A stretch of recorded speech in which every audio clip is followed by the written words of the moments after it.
नमस्कार शेतकरी मित्रांनो, आपल्या चॅनलवर आपले स्वागत आहे.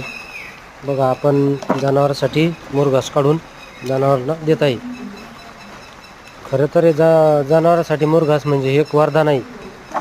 पहिले रोज चारा तोडून आणणे, पावसा पाण्याचा तो जनावरांना खाऊ घालणे. नंतर मग मुरघासचा शोध लागला. मुरघास कसं एकदाच आपण उन्हाळ्यामध्ये कोरड्या वातावरणामध्ये मुरघास करून आपण भोत भरून ठेवतो आणि नंतर 12 महिने तो मुरघास आपल्याला जनावरांसाठी सकस आहार म्हणून वापरता येतो. मंडळी, हे बघा, त्याला म्हणजे सावलीची आवश्यकता नाही, काही नाही. हे भोत उन्हामध्ये जरी असली तरी काही अडचण नाही त्याला. पाण्या पावसाचा आपण जनावर चारायला नाही सोडले तरी आपण जागच्या जागी मुरघास हा जनावराला गोठ्याच्या गोठ्यामध्ये टाकतो आणि वाया बी जात नाही आणि जनावरे बी त्याला आवडीने खातात.